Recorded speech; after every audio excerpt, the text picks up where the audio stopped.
Hello friends, அப்புறம் என் தங்கச்சிங்களுக்கும் எல்லாருக்கும் வணக்கம். இன்றைக்கி நம்ம வீடியோவில் என்ன ஸ்பெஷல்னு பார்த்தீங்கன்னா, ஒரு சிஸ்டர் வந்து ரொம்ப நாளாக என்கிட்ட கேட்டுகிட்டே இருக்காங்க. ஆனால் உங்களோட வீடியோ பார்த்து நான் நிறையா தைக்க பழகிட்டேன். ஆனால் அந்த பாக்கழுத்து மட்டும் எனக்கு கரெக்டாக வரவே மாட்டேங்குது. அந்த டேனிங்கில் வந்து சுருக்கமாக வருது. அது சுருக்கெல்லாம் இல்லாமல் கரெக்டாக அந்த டேனிங் எந்த மாதிரி தைச்சா கரெக்டாக வரும் அப்படின்னு சொல்லி கேட்டிருந்தீங்க. உங்களுக்காக தான் அந்த பதிவு. ஏன்னா பாக்கழுத்து வந்து எல்லாருக்குமே தைக்க தெரியும், ஒரு சாதாரண வேலை தான், நிறைய பேருக்கு தெரியும். இருந்தாலும் புதுசாக தைச்சி பழகிறவங்களுக்கு அது கொஞ்சம் புரியாமல் இருக்கும் இல்லையா, அவங்களுக்காக தான் அந்த பதிவு. கண்டிப்பாக உங்கள் எல்லாருக்கும் யூஸ்ஃபுல்லாக இருக்குன்னு நினைக்கிறேன். சிஸ்டர், நீங்களும் ட்ரை பண்ணி பாருங்கள்.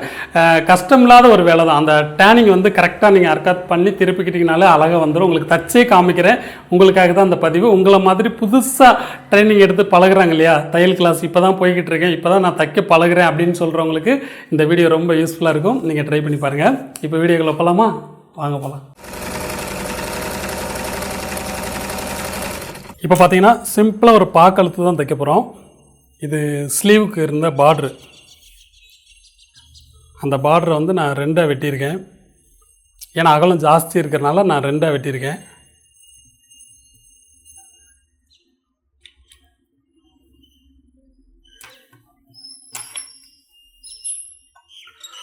நீங்கள் பாக்கழுத்து வரையும் போது பார்த்தீங்கன்னா, இப்போ இவங்களுக்கு வந்து நான் 2.25 இன்ச்சு மேலே வச்சுருக்கேன்னு வச்சுக்கோங்களேன். அதே 2.25 இன்ச்சு கீழே வைக்காதீங்க, ஒரு 1/2 இன்ச்சு குறைச்சி வச்சுக்கோங்க. அப்போ தான் உங்களுக்கு வந்து தொட்டிப்பா மாதிரி இருக்கும். போடும்போது உங்களுக்கு வந்து அதிகமாக விரிவு தெரியாது, நல்லா நீட்டாக இருக்கும். இப்போ இங்கே 3 இன்ச்சு வச்சிங்கன்னா இங்கே 2.5 இன்ச்சு வச்சுக்கோங்க, இங்கே 2.5 வச்சிங்கன்னா இங்கே 2 வச்சுக்கோங்க. அது மாதிரி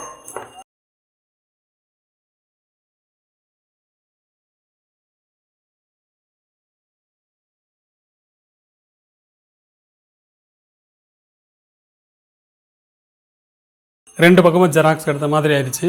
இப்போ இந்த ப்ளவுஸ் மெட்டீரியல் பார்த்திங்கன்னா பூனம் கிளாத், அதாவது வளவலன்னு இருக்கும் இல்லையா.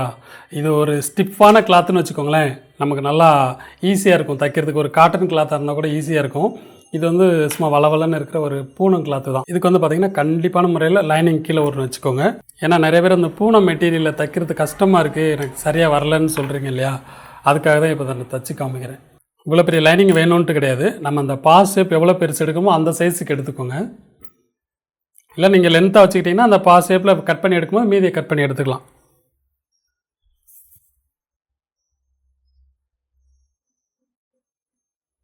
சென்டர் வச்சுக்கோங்க. வச்சுட்டு அந்த பாஸ் ஷேப்லேயே கரெக்டாக அவங்களுக்கு நகல்ற மாதிரி இருந்துச்சுன்னா பின் பண்ணிக்கோங்க. ஏன்னா இது ஒரு மாதிரி வளவலன்னு இருந்துச்சுன்னா நகன்றோம், அதனால் பின் பண்ணிக்கோங்க.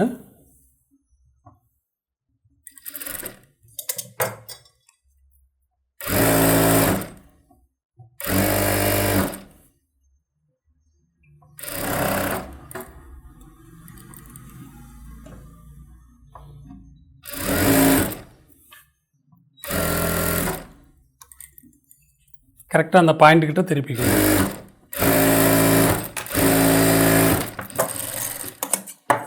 அவ்வளோதான். இதை நம்ம நார்மலாக இப்போ தைக்கிறது. தைச்சதுக்கப்புறம் கரெக்டாக அந்த பாயிண்ட்டுக்கிட்ட அர்க்காத் பண்ணிவிட்டு திருப்பினீங்கன்னா கரெக்டாக வந்துடும். அதுதான் நிறைய பேருக்கு தெரியறதில்ல, ரவுண்டாக வெட்டிட்டு விட்டுடுறாங்க. அந்த இடத்துல ஒரு 1/4 இன்ச்சு விட்டுட்டு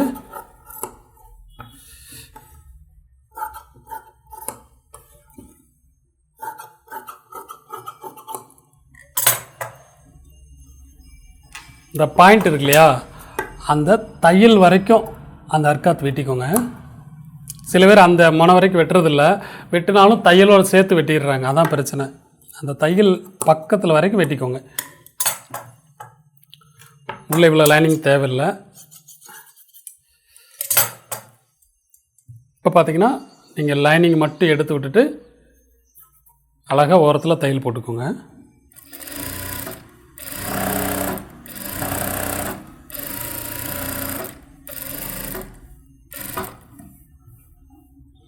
இந்த பாயிண்ட்டுக்கிட்ட வந்தோன்னா அழகாக அப்படியே திருப்பிக்கோங்க. அப்போ தான் அந்த பாஸ் ஷேப் வந்து நம்மளுக்கு கரெக்டாக கிடைக்கும்.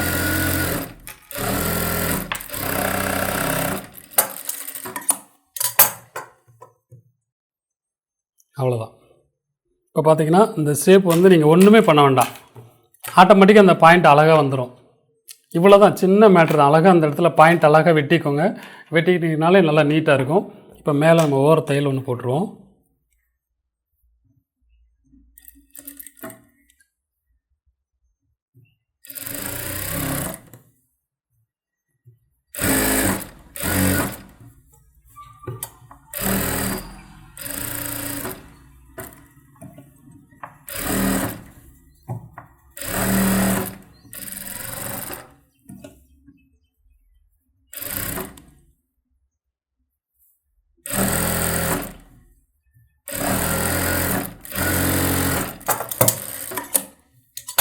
ஏன்னா அந்த புதுசாக பழகுறவங்களுக்கு இந்த பாக்கழுத்து சரியாக வரலன்னு சொல்லிகிட்டே இருக்கீங்க இல்லையா, சுடிதார்னாலும் சரி இந்த மாதிரி ப்ளவுஸ்னாலும் சரி இந்த மாதிரி நான் சொன்ன மாதிரி பண்ணிக்கோங்க, நல்லா நீட்டாக வந்துடும்.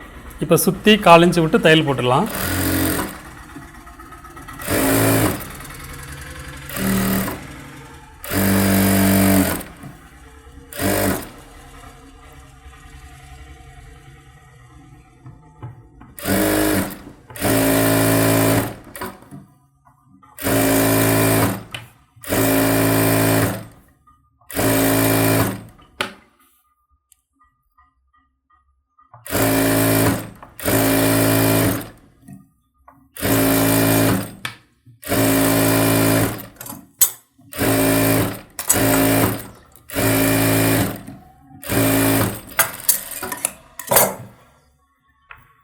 இந்த பக்கம் லூஸ் இல்லாத அளவுக்கு கரெக்டாக போட்டுக்கோங்க. போட்டுட்டு ஒன்று போல் சைஸ் பண்ணிக்கோங்க.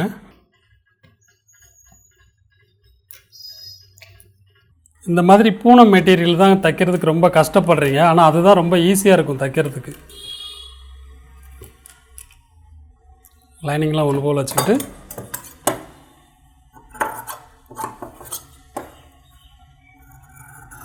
லைனிங் அளவுக்கு கரெக்டாக சைஸ் பண்ணிக்கோங்க.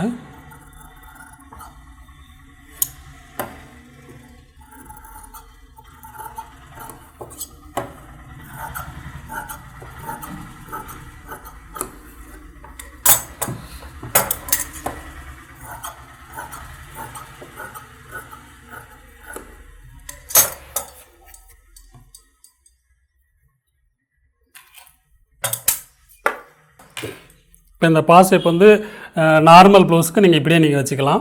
இப்போ இந்த பார்டர் நம்ம பதிக்கணும்னு வச்சுக்கோங்களேன். சில பேர் அந்த பார்டர் பதிக்கும் போது எனக்கு சரியாக வரமாட்டேங்குதுன்னு சொல்கிறாங்க. அது இப்போ எப்படின்னு பார்க்கலாம். இப்போ பார்டர் வந்து ரொம்ப அகலம் வேண்டியதில்லை, அதனால் பாதி பார்டர் தான் நான் வெட்டி எடுத்திருக்கேன்.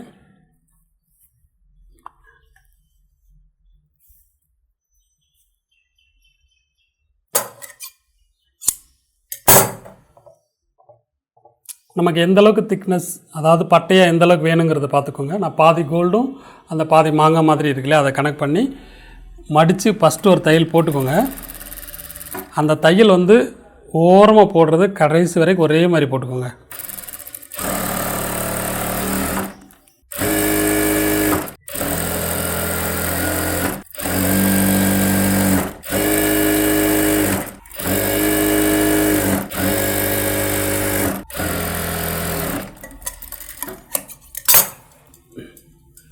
இந்த மாதிரி தையல் போட்டுக்கோங்க. நான் ஒரு சைடு வந்து பார்ட்ரு கரை இருக்கிறதுனால ஒரு சைடு போடலை, ஒரு சைடு மட்டும் மடித்து தையல் போட்டிருக்கேன். இப்போ இந்த பார்ட்ரு வைக்கும்போது பார்த்திங்கன்னா சில பேருக்கு இந்த இடத்துல மடிப்பு வந்து கரெக்டாக வராது, அதுதான் நிறைய பேர் சங்கடப்படுறாங்க. இப்போ அதை எப்படி தைக்கிறேங்கிறத பார்த்துக்கோங்க.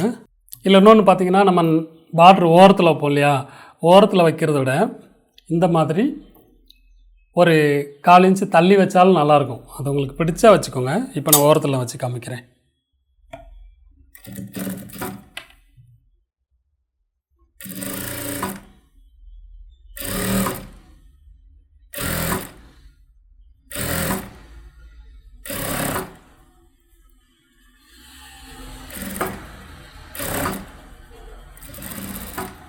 இது என்ன பண்ணுறீங்கன்னா, அந்த லாஸ்ட் எண்டு இருக்கு இல்லையா, அது வரைக்கும் தைச்சிருங்க. இந்த லாஸ்ட் எண்டு வரைக்கும் தைச்சிருங்க. உங்களுக்கு புரியுறதுக்காண்டி நான் வெளியில் எடுத்தே சொல்கிறேன். இதாக இருக்கு இல்லையா, இந்த இடத்துல வரும்போது இது வரைக்கும் நீங்கள் தையல் போட்டுட்டீங்க, அதாவது இந்த பாக்கழுத்து வரைக்கும் தையல் போட்டுட்டீங்க. இதை அப்படியே மீதி இருக்கிற பீஸை உள்ளே மடிச்சுக்கோங்க. இந்த பாயிண்டில் எவ்வளோ வேணுங்கிறத எடுத்துக்கோங்க. எடுத்துக்கிட்டு மீதி இருக்கிற பீஸை அப்படியே உள்ளே மடித்து இந்த எண்டில் வச்சிங்கன்னா, அதாவது இந்த இடத்துல வந்து உங்களுக்கு மடங்கக்கூடாது, எந்த அளவுக்கு பீஸ் வேணுமோ அந்தளவுக்கு விட்டுருங்க. விட்டுட்டு உள்ளே இப்படி வச்சிங்கன்னா அந்த பாஸ் ஷேப் வந்து கரெக்டாக இருக்கும். இந்த பாயிண்ட் வந்து உங்களுக்கு கரெக்டாக இருக்கும். இதை நம்ம மிஷின்லேருந்து எடுக்காமலே தைக்கலாம். உங்களுக்கு புரியுறதுக்காண்டி நம்ம எடுத்து தைச்சி காமிச்சிருக்கேன்.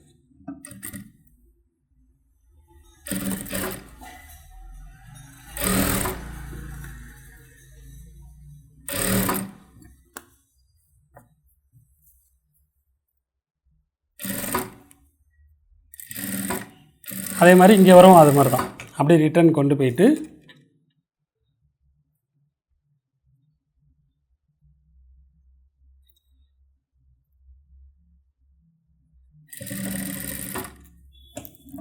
ரொம்ப ஈஸியான வழி இதுதான்.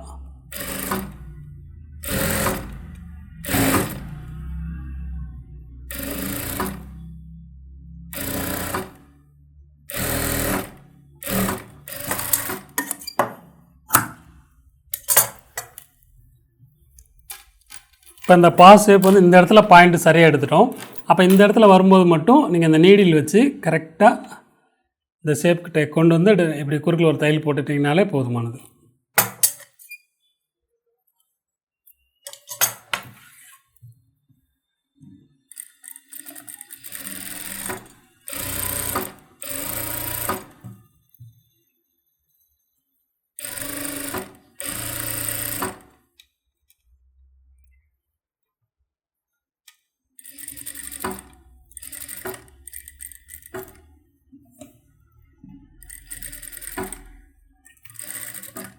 இந்த பாயிண்டில் வரும்போது இந்த கிராஸ்லேயும் ஒரு தையல் போட்டுக்கோங்க.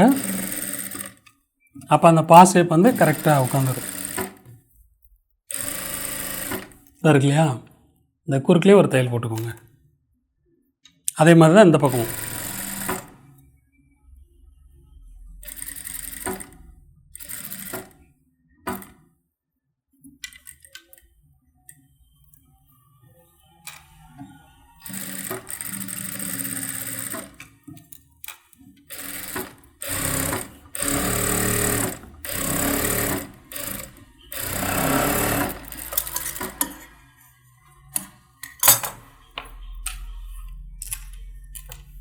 இது சாதாரண பாக்கெழுத்து தான் தைச்சிருக்கோம்.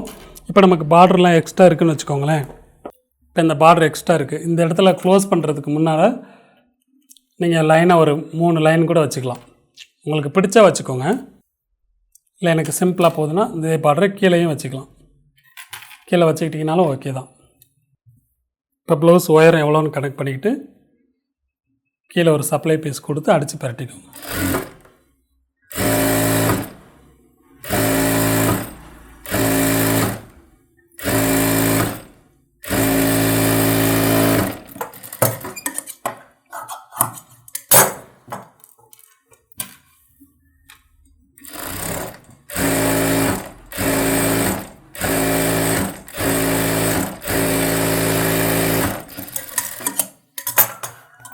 ஒரு 1.5 இன்ச் வச்சுக்கோங்க.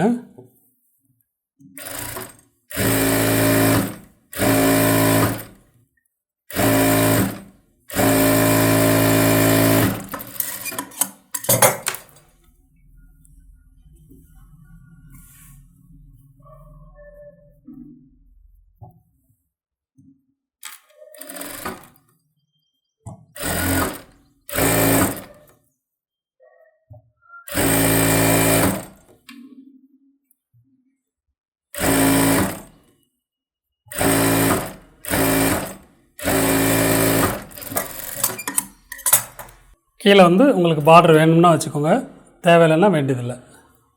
உங்களுக்கு பிடிக்குதான்னு பார்த்துக்கோங்க.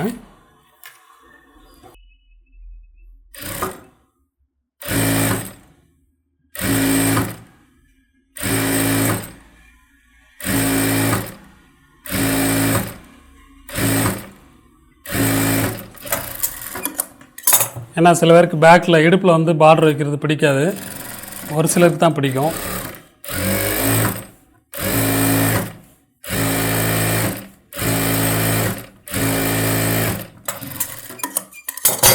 இப்போ நம்ம தச்சிருக்கோம் பார்த்தீங்களா, அந்த பாக்கழுத்து வந்து ரொம்ப ஈஸியான மெத்தடு தான். அந்த பாயிண்ட் எப்படி எடுக்கிறது அப்படிங்கிறத பற்றி தான் நான் சொல்லியிருக்கேன்.